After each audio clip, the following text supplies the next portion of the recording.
गांव से कुछ दूर एक छोटी सी टूटी फूटी झोपड़ी में जमुना नाम की एक गरीब औरत अपनी दो बेटियों के साथ रहती थी।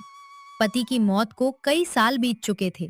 जमुना ने बड़ी मुश्किलों से अपनी दोनों बेटियों को पाल पोस कर बड़ा किया था, लेकिन पिछले कुछ महीनों से उनके घर के हालात इतने खराब हो चुके थे कि कई कई बार उन्हें एक वक्त का खाना भी नसीब नहीं होता था।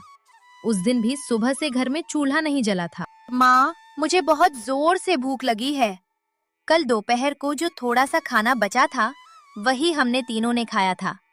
उसके बाद से पेट में कुछ नहीं गया। माँ, क्या आज भी हमें बिना खाना खाए ही सोना पड़ेगा? नहीं बेटी, तुम ऐसा मत सोचो। मैं आज किसी भी हालत में तुम्हारे लिए खाना लेकर आऊंगी। मैं गांव में हर घर जाऊंगी, लोगों के सामने हाथ जोड़ूंगी और उनसे काम मांगूंगी। चाहे मुझे दिन भर कितनी भी मेहनत करनी पड़े, लेकिन मैं अपनी बेटियों को भूखा नहीं देख सकती। माँ, आप रोज यही कहकर घर से जाती हैं और शाम को खाली हाथ वापस आती हैं। गांव के लोग हमें देखकर दरवाजा बंद कर लेते हैं। कोई हमें काम नहीं देना चाहता। मुझे डर लगता है माँ, कहीं हमारी परेशानी कभी खत्म ही ना हो। जमुना अपनी बेटी की बात सुनकर कुछ पल के लिए खामोश हो गई। उसकी आंखों में आंसू आ गए, लेकिन उसने अपनी बेटियों के सामने उन आंसुओं को गिरने नहीं दिया। बेटी, मुश्किलें कितनी भी बड़ी क्यों ना हो, हमें उनसे डर कर बैठना नहीं चाहिए।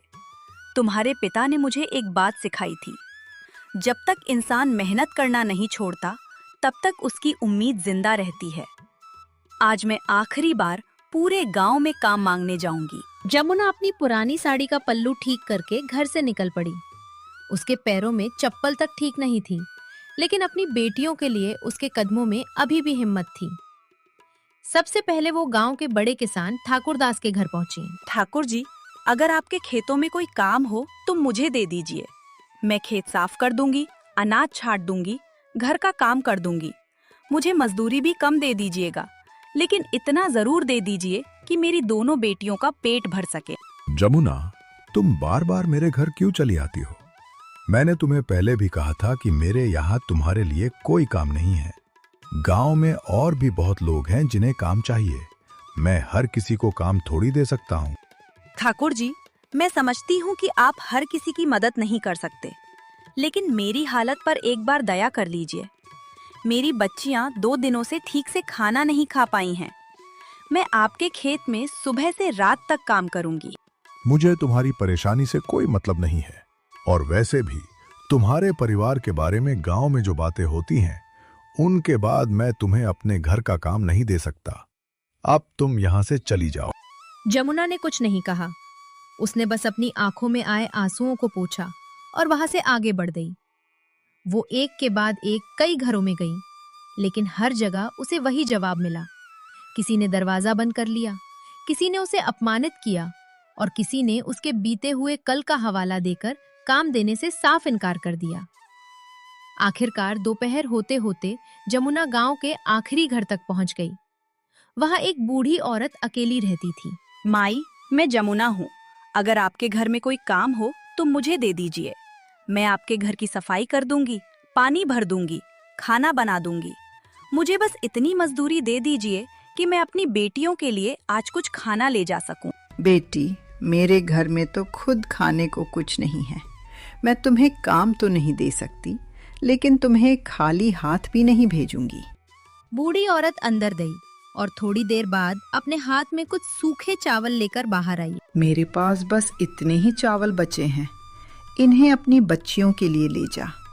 मेरा आशीर्वाद है कि तुम्हारे घर के दिन जल्द बदलें। माई, आपने आज मेरी बहुत बड़ी मदद कर दी। भगवान आपके घर में कभी कमी ना आने दे। मेरे पास आपको देने के लिए कुछ नहीं है, लेकिन मैं दिल से आपके लिए दुआ करूंगी। जमुना उन थोड़े से चावलों को लेके घर की ओर चल पड़ी।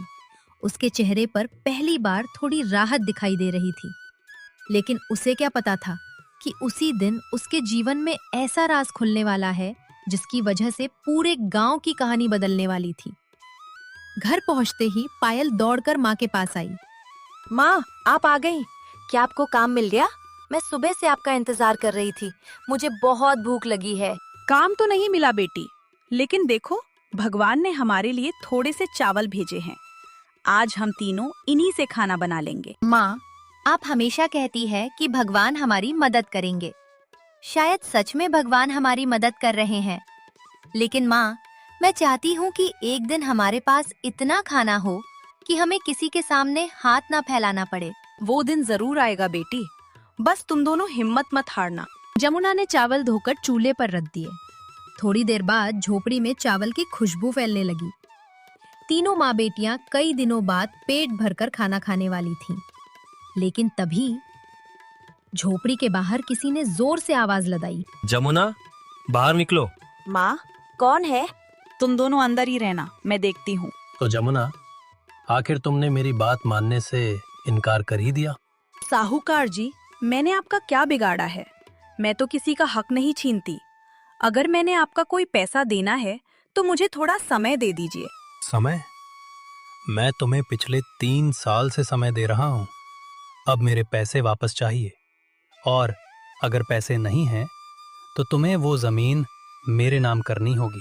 नहीं साहूकार जी, वो जमीन मैं किसी कीमत पर नहीं दूंगी। वो मेरे पति की आखिरी निशानी है। उसी जमीन पर उन्होंने अपनी जिंदगी की सारी मेहनत लगाई थी। मेरी बेटियों का भी उस जमीन पर हक है। तो फिर तैयार हो जाओ। कल सुबह मैं पंचायत के सामने फैसला करवाऊंगा। और याद रखना, अगर जमीन मेरे नाम नहीं हुई तो तुम्हें ये झोपड़ी भी छोड़नी पड़ेगी। इतना कहकर धनराज वहां से चला गया। जमुना वहीं जमीन पर बैठ गई। उसकी दोनों बेटियां दौड़कर बाहर आईं। जमुना अपनी बेटी की बात सुनकर अचानक चुप हो गई। कई सालों से उसने अपने पति की आखिरी बात किसी को नहीं बताई थी, लेकिन अब हालात ऐसे हो चुके थे कि उसे वो राज अपनी बेटियों को बताना ही पड़ने वाला था। हाँ बेटी, इस जमीन के बारे में एक ऐसी बात है जो मैंने आज तक तुम दोनों से छिपाई है। माँ, आप इतने सालों से हमसे क्या छिपा रही हैं? अगर उस जमीन के पीछे कोई ऐसी बात है जिसकी वजह से साहूकार उसे अपने नाम करवाना चाहता है, तो हमें सच जानने का पूरा हक है। आप हमें बताइए, शायद हम मिलकर इस परेशानी का कोई रास्ता निकाल सकें। बेटी, मैं तुम दोनों को ये बात इसलिए नहीं बताना चाहती थी क्योंकि तुम्हारे पिता ने मुझे इसे किसी के सामने ना कहने की कसम दी थी। लेकिन अब लगता है कि वह राज छिपाकर रखना ही हमारे लिए सबसे बड़ा खतरा बन गया है। माँ, आप डरिए मत, अंदर चलिए, हम दोनों आपके साथ हैं। चाहे कितनी भी बड़ी परेशानी हो, हम आपको अकेला नहीं छोड़ेंगे। आप बस हमें पूरी बात बता दीजिए। जमुना ने गहरी सांस ली और अपनी दोनों बेटियों को अपने पास बैठा लिया। तुम्हारे पिता की मौत से कुछ दिन पहले की बात है। उस रात वह बहुत परेशान होकर घर आए थे। मैंने उनसे पूछा कि क्या हुआ, लेकिन उन्होंने पहले कुछ नहीं बताया। फिर उन्होंने कहा था कि गांव के कुछ बड़े लोग हमारी जमीन के पीछे पड़े हुए हैं। लेकिन माँ, हमारी जमीन तो बहुत छोटी है। आखिर कोई उस जमीन के लिए इतना परेशान क्यों होगा? यही बात मुझे भी समझ नहीं आई थी। तुम्हारे पिता ने कहा था कि उस जमीन की मिट्टी के नीचे ऐसी चीज है जिसकी कीमत पूरी जमीन से भी ज्यादा है। लेकिन उन्होंने मुझे ये नहीं बताया कि वो चीज आखिर है क्या। तो क्या वो चीज अभी भी हमारी जमीन के नीचे है? मुझे नहीं पता बेटी। तुम्हारे पिता ने सिर्फ इतना कहा था कि अगर कभी कोई हमारी जमीन जबरदस्ती लेने की कोशिश करे तो जमीन के पुराने कुएं के पास जाकर वहां रखे पत्थर को हटाना। राधा और पायल एक दूसरे का चेहरा देखने लगी। उनकी उत्सुकता बढ़ गई थी। तीनों उसी शाम अपनी जमीन की तरफ चली गईं। जमुना को आज भी अपने पति की वो बात याद थी कि अगर कभी उनकी जमीन पर कोई मुसीबत आए तो पुराने कुएं के पास रखी एक चीज को जरूर देखना। कुछ देर बाद जमुना की नजर कुएं के पास पड़े एक पुराने पत्थर पर गई। तुम्हारे पिता ने इसी जगह के बारे में बताया था। उन्होंने कहा था कि यहाँ एक ऐसी चीज रखी है जो हमारी बहुत बड़ी परेशानी का हल बन सकती है। इतने सालों बाद भी मुझे नहीं पता कि उन्होंने आखिर क्या छिपाया था। माँ, हो सकता है पिताजी ने कोई कागज या जरूरी चीज रखी हो। हमें इसे ध्यान से देखना चाहिए। शायद यही चीज हमें साहूकार से बचा सके। जमुना ने पत्थर के पास ध्यान से देखा। पत्थर के किनारे एक छोटी सी लोहे की डिब्बी दिखाई दे रही थी। जमुना ने डिब्बी उठा ली और तीनों वापस अपनी झोपड़ी में आ गईं। माँ, जल्दी से देखिए इसमें क्या है। मुझे लग रहा है कि पिताजी ने जरूर हमारे लिए कोई जरूरी बात छोड़ी होगी। जमुना ने डिब्बी खोली तो उसमें कुछ पुराने कागज और एक चिट्ठी थी। चिट्ठी देखते ही जमुना की आंखें भर आईं, क्योंकि वो लिखावट उसके पति की थी। ये तुम्हारे पिता की लिखावट है। इतने सालों बाद उनकी लिखी हुई चिट्ठी मेरे हाथ में आई है। मुझे समझ नहीं आ रहा कि उन्होंने इसमें ऐसी कौन सी बात लिखी होगी जिसे वो अपनी जिंदगी में मुझे नहीं बता पाए। माँ, आप डरिए मत, आराम से पढ़िए। हो सकता है पिताजी ने इस चिट्ठी में हमारी परेशानी का कोई रास्ता लिखा हो। जमुना, अगर ये चिट्ठी तुम्हारे हाथ में है तो समझना कि वो समय आ गया है जब तुम्हें इस जमीन की सच्चाई जाननी होगी। हमारी जमीन के नीचे कोई खजाना नहीं है, लेकिन इन कागजों में गांव के गरीब किसानों की जमीन से जुड़ा ऐसा सच है जिसे कुछ ताकतवर लोग दुनिया से छिपाना चाहते हैं। माँ, आगे भी पढ़िए। आखिर इन कागजों में ऐसा क्या है जिसकी वजह से साहूकार हमारी जमीन लेना चाहता है? मैंने कई साल पहले देखा था कि गांव के गरीब किसानों से उनकी जमीन के कागज गलत तरीके से बदलवाए जा रहे थे। मैंने उन असली कागजों को बचाकर रख लिया है। अगर कभी कोई हमारी जमीन छीनने की कोशिश करे तो इन्हें पंचायत के सामने जरूर ले जाना। चिट्ठी पढ़कर जमुना को अब पूरी बात समझ आने लगी थी। धनराज सिर्फ उनकी छोटी सी जमीन के लिए परेशान नहीं था। उसे डर था कि कहीं ये पुराने कागज उसकी वर्षों पुरानी करतूतों को सामने न ला दे। माँ, अब हमें बिल्कुल डरना नहीं चाहिए।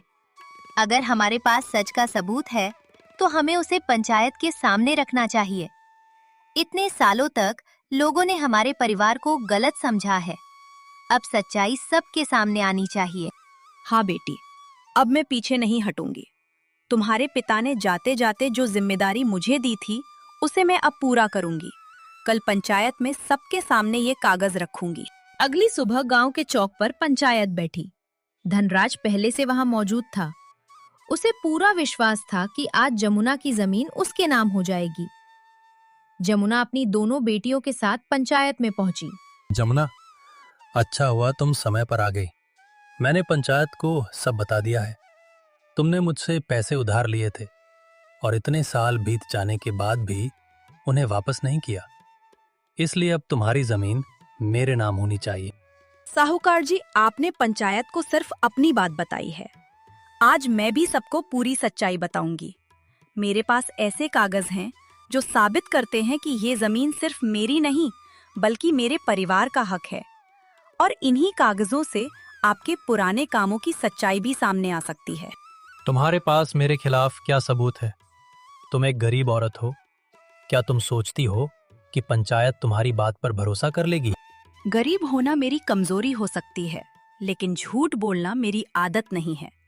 ये कागज मेरे पति ने अपनी जान जाने से पहले सुरक्षित रखे थे। आज मैं इन्हें सबके सामने इसलिए लाई हूँ क्योंकि अब मेरे पास खोने के लिए कुछ नहीं बचा। जमुना ने सारे कागज मुखिया के सामने रख दिए। मुखिया ने कागजों को ध्यान से देखा। कुछ देर बाद उसने धनराज की तरफ गंभीर नजरों से देखा। धनराज, इन कागजों पर तुम्हारे हस्ताक्षर हैं।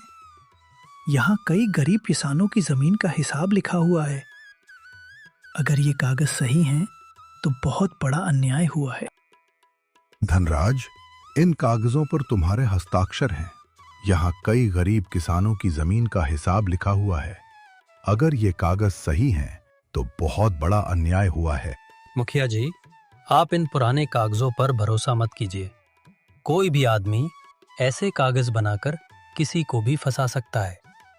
ये औरत मुझे बदनाम करने की कोशिश कर रही है। अगर ये कागज झूठे हैं तो फिर गांव के इतने लोगों की जमीनों का नाम और हिसाब इसमें बिल्कुल सही कैसे है? आप चाहें तो उन लोगों से पूछ सकते हैं जिनके परिवारों ने अपनी जमीन खोई थी। राधा की बात सुनकर पंचायत में बैठे कई बुजुर्ग एक दूसरे को देखने लगे। तभी एक बुजुर्ग किसान खड़ा हुआ। मुखिया जी, मेरी जमीन भी कई साल पहले इसी तरह चली गई थी। उस समय मैं इतना गरीब था कि अपनी बात साबित करने के लिए किसी के पास नहीं जा सका। आज इन कागजों को देखकर मुझे यकीन हो गया है कि हमारे साथ सच में धोखा हुआ था। मेरे परिवार के साथ भी यही हुआ था। हमें कहा गया था कि कागजों में गलती हो गई है, लेकिन बाद में हमारी जमीन धनराज के नाम हो गई। हमने कई बार शिकायत की, मगर किसी ने हमारी बात नहीं सुनी। अब पंचायत में मौजूद कई लोग धनराज से सवाल करने लगे। धनराज घबरा गया, लेकिन उसने आखिरी कोशिश करते हुए कहा, मान लिया कि जमीन के कागजों में कुछ गड़बड़ी हुई होगी, लेकिन इसका मेरे हाथ में जमुना के पति की मौत से क्या संबंध है? इसका कोई सबूत है तुम्हारे पास? जमुना कुछ पल के लिए चुप रही। फिर उसे अपने पति की चिट्ठी की आखिरी लाइन याद आई। उसने चिट्ठी पंचायत के सामने रख दी। उसमें लिखा था, जिस आदमी ने मुझे चुप कराने की कोशिश की थी, उसका नाम मेरी पुरानी लालटेन के अंदर छिपा है। जमुना जल्दी से अपनी झोपड़ी से वो पुरानी लालटेन लेकर पंचायत में वापस आई। मुखिया ने लालटेन को ध्यान से देखा। उसके नीचे एक छोटा सा कागज छिपा हुआ जमुना, था। ये कागज तो बहुत पुराना है। इसे तुम्हारे पति ने ही यहां रखा होगा। इसमें लिखा है कि धनराज ने उसे गांव के गरीब किसानों की जमीन के कागज बदलने के लिए मजबूर किया था। जब तुम्हारे पति ने उसकी बात मानने से इनकार किया, तब धनराज ने उन्हें चोरी के झूठे इल्जाम में फंसाने की धमकी दी थी। नहीं, ये सब झूठ है। मैं किसी को नहीं फंसाता था। तुम लोग मेरी बात पर भरोसा करो।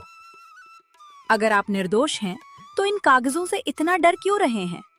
मेरे पति ने मरने से पहले सच छिपाकर नहीं रखा था, बल्कि आने वाले समय के लिए सबूत छोड़कर गए थे। अब पंचायत में मौजूद सभी लोगों को सच्चाई समझ आ गई थी। जिन किसानों की जमीनें वर्षों पहले छीनी गई थीं, उनके पुराने कागज भी उसी डिब्बी में मौजूद थे। धनराज, तुमने गरीब लोगों के साथ बहुत बड़ा अन्याय किया है।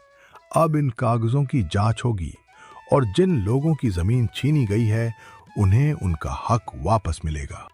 मुझे माफ कर दीजिए। लालच में आकर मैंने बहुत बड़ी गलती कर दी।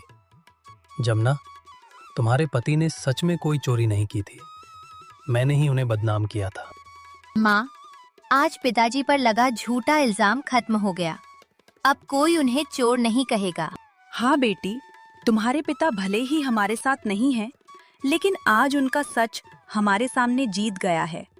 याद रखना, जिंदगी में चाहे कितनी भी परेशानी आए, हमें कभी गलत रास्ता नहीं चुनना चाहिए। उस दिन पंचायत ने जमुना की जमीन उसे वापस दिलाने का फैसला किया।